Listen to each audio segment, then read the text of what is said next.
This idea is called MVS, or minimum viable strategy. The power of it is in its simplicity and in its ability to get you into action as quickly as possible. First of all, I have seen on the social impact side, I've seen the like waterfall style development of a strategic plan, and it just takes forever, and there's so many assumptions, and then more often than not, I think it sits on a shelf getting dusty. Yeah. Rather than just trying to create like one theory around how you're going to reach this goal and getting consensus around that, embodying more of a design thinking, divergent approach to thinking. I look back on that and I realize I made a few mistakes, which I think I'll share as potential sort of pitfalls for other leaders who are considering something like this. I'm Eric Ressler. I'm Jonathan Hicken. And this is Designing Tomorrow. Jonathan, welcome back to Season 3 of Designing Tomorrow. Season 3. As much as our listeners probably don't know this because we've been releasing episodes weekly, it's actually been a bit since we've recorded an episode. Yeah, it's good to be back in the studio. Likewise. So let's talk about the first idea we're covering for this season. This idea is called MVS, or minimum viable strategy. So you've probably heard of MVP from the startup world, especially given your background in user testing. For our listeners, let me just talk about what the MVP approach to building products is briefly, and then you can share your experiences as well. So the MVP approach, it stands for minimum viable product. And the idea is, rather than these large, arduous, long, very entangled processes of doing research and then building a product and planning to market it and releasing it and hoping that your audience actually cares about what you're building, it's a little bit more of an iterative prototype approach where you're instead prototyping something, getting that prototype in front of your audience as quickly as you possibly can, getting real world user feedback in, and that helps you plan and prioritize features, understand what the actual needs and goals and pain points of your audience are, make sure you have product market fit, et cetera, et cetera. Have you, I know you come from a user testing background before doing social impact work. How did you think about that in your work, if at all? Yeah, so when I was in tech, I was on the customer success side of a SaaS business, software as a service, and my company shipped minimum viable products regularly. And so my experience with it was hearing from customers about their reaction to these minimum viable products as they were coming down the pipe. Sometimes working great, sometimes not working great, which was the intent. Right? A lot of the assumption of a minimum viable product approach is that you have a lot of assumptions when you're building something new or ideating something new. And the only and maybe the best way to test those assumptions is getting in front of real people. Right. So I've seen minimum viable product in the tech world, and I'm fascinated to hear how you're gonna apply that to social impact work. Yeah, so really the main inspiration or tie-in to the MVP is just the naming approach, right, of MVS, for minimal viable strategy. Where this really comes from at the end of the day is two things. One is a little bit more personal, and one is a little bit more reflective of the work that I do with social impact organizations. I'll start with the more personal story and then get into the client story. On the personal side of things, I have a lot of ideas all the time about new things that I want to do with Cosmic, running the business, working with clients, doing media work like this. And what I've found over the years, especially as Cosmic has grown and I have more and more responsibilities as a founder, that I have a lot of ideas that don't ever get to see the light of day. And, maybe that's good because a lot of my ideas probably suck. But also, I don't know if they suck or not if I don't ever test them out.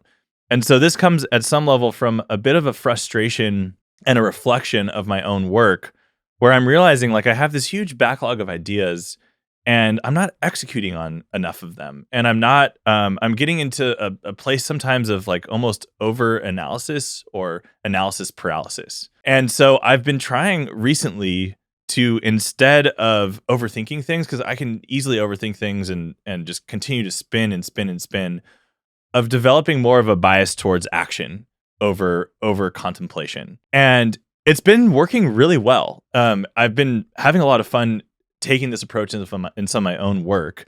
And it got me thinking about some of the similar issues that I see our social impact clients and leaders struggle with. And to tie it in there, as you are well aware of, largely strategic work in the social impact space happens through strategic planning processes.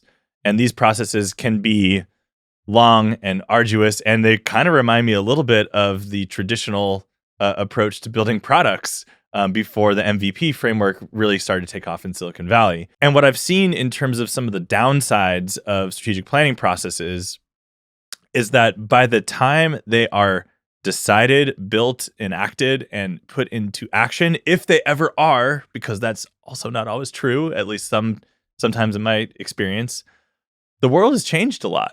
And the strategies might not be right anymore, or maybe the strategies were never right in the first place. So what has your experience been with just strategy at large in the social impact space and maybe specifically strategic planning processes? As you're describing this, I'm like, oh, I've done some minimal viable strategies. So I want to talk that through with you. Yeah. But first of all, I have seen on the social impact side, I've seen the like waterfall style development of a strategic plan, and it just takes forever. And there's so many assumptions. And then more often than not, I think it sits on a shelf getting dusty. Yeah. When I started at the Seymour Marine Discovery Center about 3 years ago, granted, look, like the circumstances were right for this. Yeah.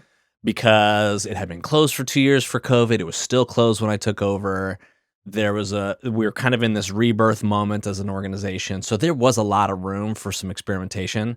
But we knew that, we saw this opportunity to tell a different kind of story in our space. We didn't have the funding to go world class with the delivery of that storytelling, but we thought that there was going to be a niche for us in telling stories around climate resilience.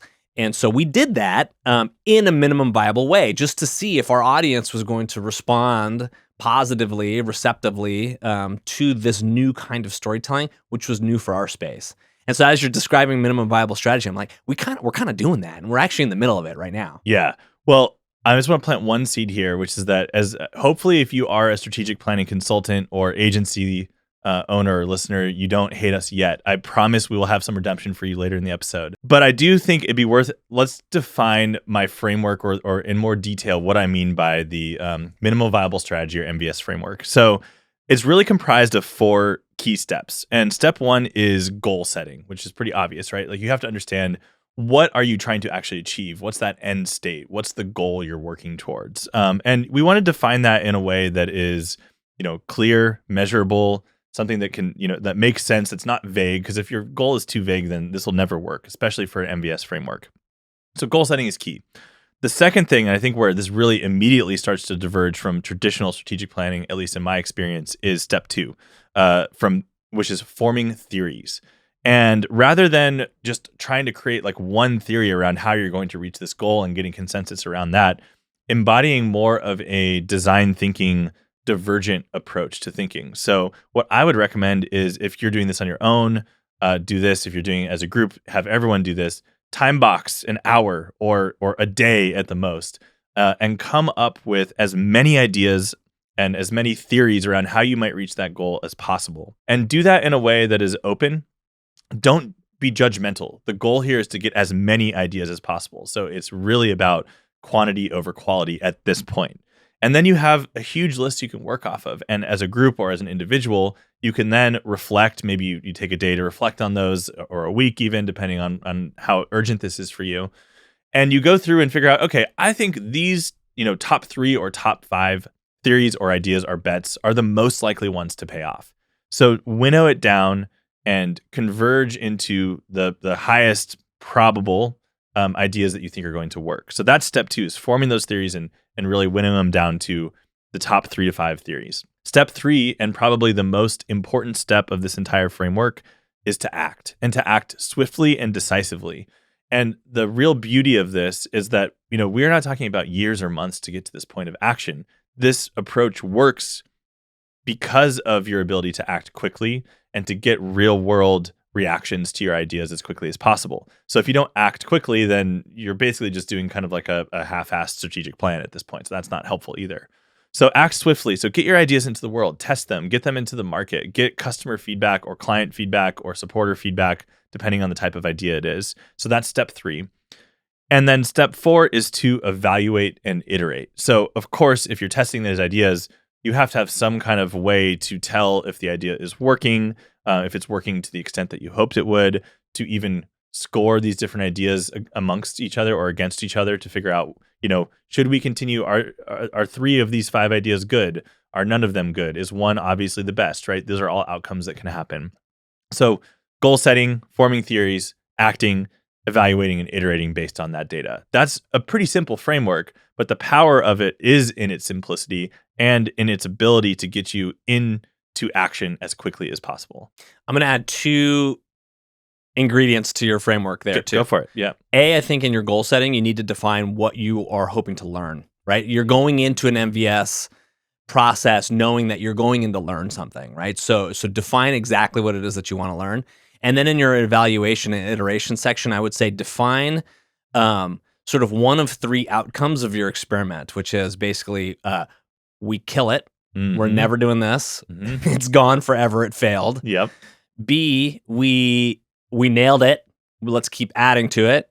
And I think there's this third category, which is like C, which is actually, let's shelve this. It's not right now, but it has potential. It has potential. We may come back to it. We're not ready for it yet for one reason or the other. So I think you also, and then you need to define those boundaries for yourself. Like, how do I know I'm going to kill that thing, or how do I know I'm going to pour more fuel on it? Yeah, I love those additions, and to me, those kind of fit into how you might accomplish the evaluation and iteration step of this framework. So yeah, I think you're right on there.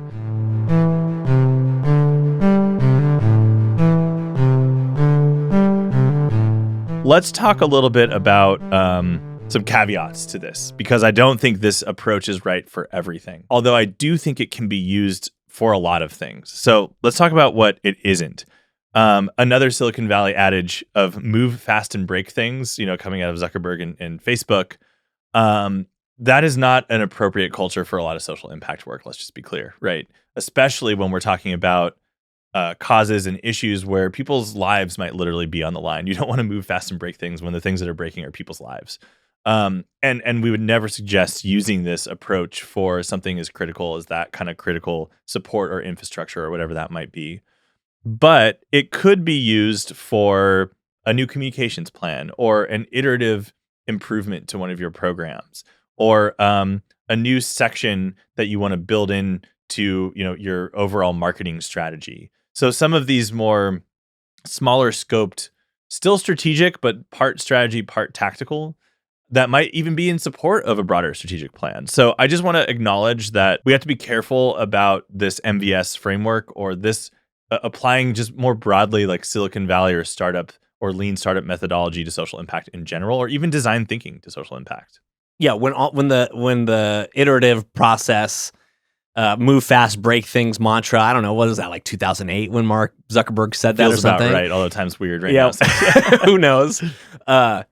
Look, the internet was a different place in 2008, right? Like, sure. We, especially as early adopters of the internet and social media and stuff, we were ready. We were hungry to work with products and use products that weren't perfect. Yeah. And we were ready and willing to give Zuckerberg feedback on what we liked and what we didn't like. I think it's different now, right? Even in the tech space, you may have noticed that for all of these, for your iPhone and for different software you use, there are these beta programs, but they're always opt-in. It's like, do you want to be a participant in this version of our product that's not done yet? It's still buggy.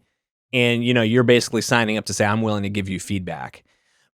I think that exists for a reason, because you can't just ship unfinished products to the masses anymore. If you put an app on the App Store tomorrow that's not complete, you're going to get crushed with bad reviews, and your product, your service, or your company's dead. So it needs to be ready and be valuable when you launch it in some cases. I think the same thing goes for minimum viable strategy. You need to know, is the audience I'm testing this with ready to work with an unfinished strategy? Like, maybe I'm shopping this with stakeholders who know me really well or understand where I'm trying to go, but are willing to think creatively with me and operate with this less than perfect outcome, or this less than perfect product. So I think that you really do need to be honest with yourself. If you are employing the minimum viable strategy, who is actually seeing this, and are they ready for it? Yeah, I think that's a really good point. And I do think there's been a shift to some degree around how this shows up in culture at large. And, there's been, I think, a lot, somewhat recently, some criticisms around design thinking applied to social impact. I think some of that's justified. I think some of it's not. And also the idea of, like, you wouldn't want to take this approach to a cohort of, supporters or beneficiaries or whatever, and have them feel like it's a finished product. So some kind of communication, if it's something bigger, that like, hey, do you want to be part of a test or a beta or whatever you want to call it? I do think, though, that there are some situations where you don't need to do that. So let's apply the MVS framework to a communications or a marketing application. So let's say one of your goals is to increase engagement on your social media posts. You might start an MVS framework and identify that goal, come up with a huge variety of options around how you might do that. And one of your ideas might be, well, we're going to test more polarizing hooks in our content, for example, or maybe not polarizing hooks, but more just enticing, curiosity-driven hooks in our content. I don't think you need to tell people you're doing that, right? In this case, like because also like, what's the downside if a post flops or whatever, right? The implications are so minimal. There's no need. You're likely not going to create any bad taste in your user's mouth or your supporter's mouth by doing this. So I think you kind of have to right size this and determine like, hey, if this doesn't go well, so maybe it's like a size of the risk thing. I think what you're describing, at least the way I internalize what you're describing, is more of like an experimentation on a tactic. As opposed to like a strategic experiment. Sure. So just to use your metaphor and just to try a different version of it. What if your organization was like, hey, we think that there's a strategy here, and actually it's something that I think my organization, Seymour Center, should consider. We've talked about this. We want to become content producers. Like part of our marketing strategy, part of our outreach strategy is going to be producing high quality content. How do I test the production of a unique piece of content that I'm distributing via email in a way that doesn't set the expectation with my audience necessarily that this is what we're doing now, right? Maybe I'm like, hey, I'm going to release this piece of content to a subset of my audience who I know is willing to consume it with this open mind and give me feedback on it. That's going to validate whether or not a content production role is the right strategy for my organization. As opposed to, I think, what you described, which is like A/B testing on an email campaign, right? Which is also valuable. Don't get me wrong. I'm not poo-pooing that idea. But it's a much smaller, more tactical, tightly scoped, low downside. That's right. Kind of thing. That's right. Yeah, I think that's a good point.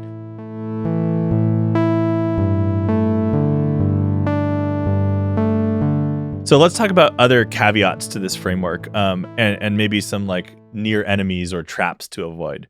And this is something I can speak about from experience, which is shiny object syndrome.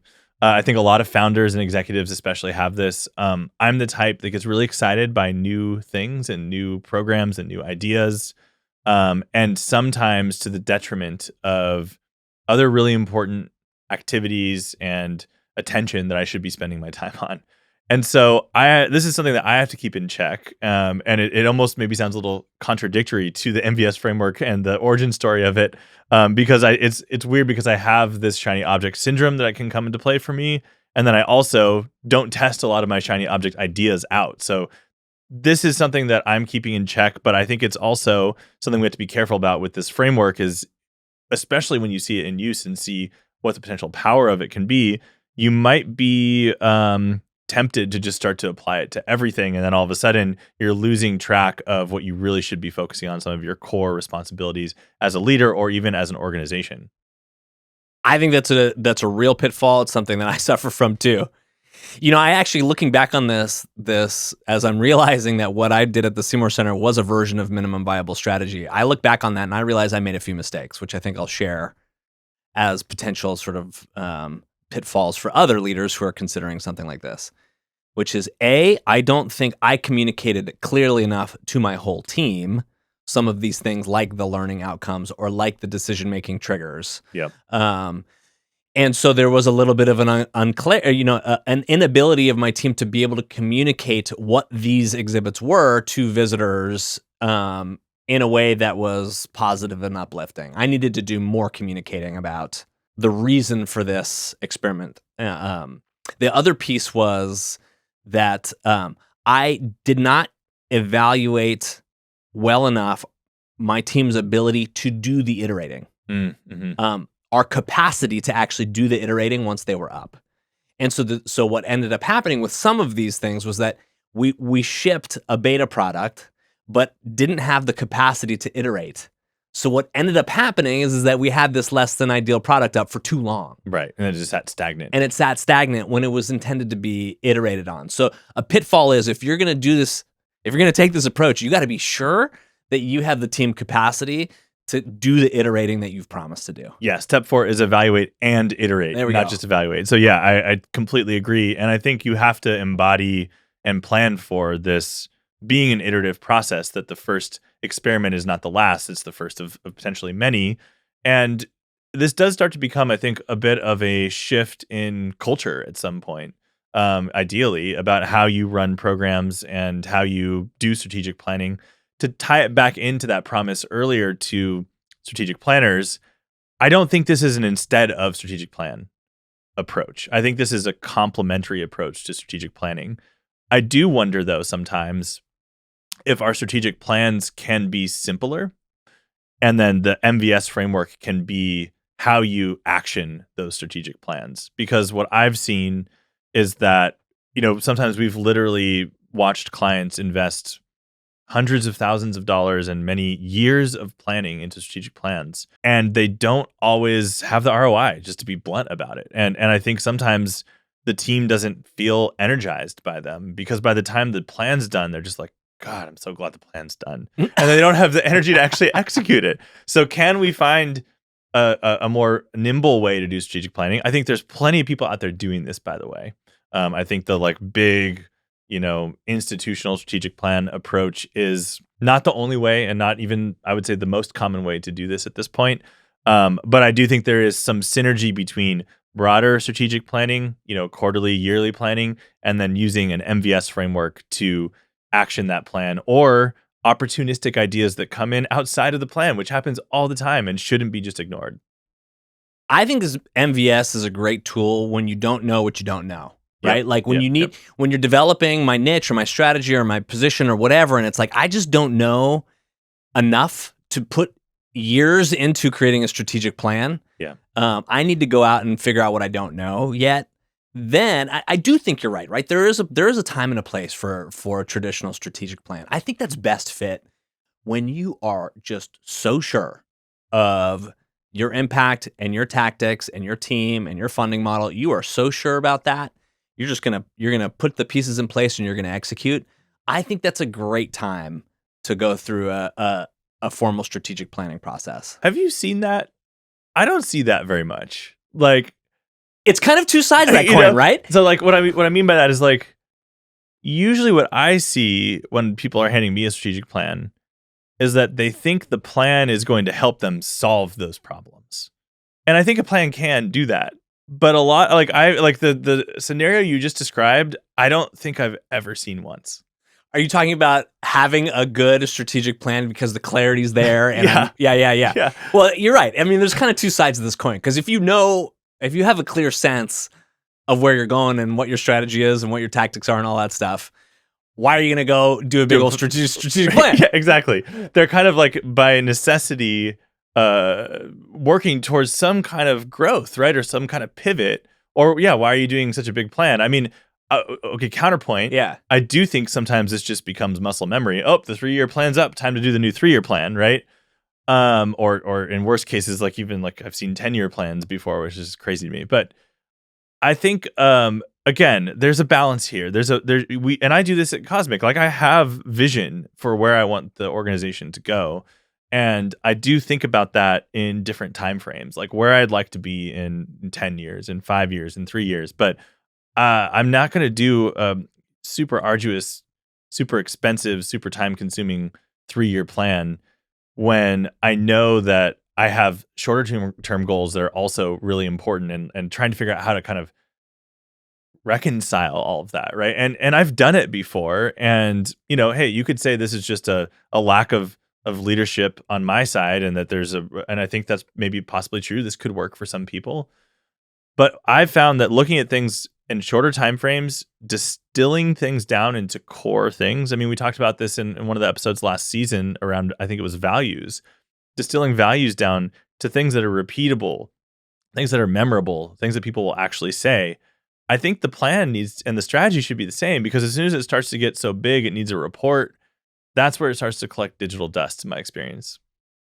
Yeah, we should have another episode on red alert. Your board is recommending another strategic plan. Right. Know? Yeah. It's time to implement MVS. No, it really is true. I mean, I think there's so many applications. I'd be delighted to hear questions and thoughts from the audience on this one, because this is one that every social impact leader is going to have the opportunity to make a decision on. Right? You're going to need to do strategic planning of some kind. The question is to you, what kind are you going to do? Yeah. And I think that the MVS framework should be a tool. I think it's a really exciting tool. I think it can energize your team and motivate your team to just do things in a more active and participatory way. I think that always helps. So in summary, let's go back through the 4 points of the plan. So the MVS framework: step 1, goal setting, define a clear end state. Step 2, form your theories, rough strategies, test them quickly. Step 3, act swiftly and decisively. And step 4 is evaluate and iterate. So that's the MVS framework. Jonathan, thanks for teasing it out with me. Thank you, Eric. If you enjoyed today's video, please be sure to hit like and subscribe, or even leave us a comment. It really helps. Thank you. And thank you for all that you do for your cause and for being part of the movement to move humanity and the planet forward.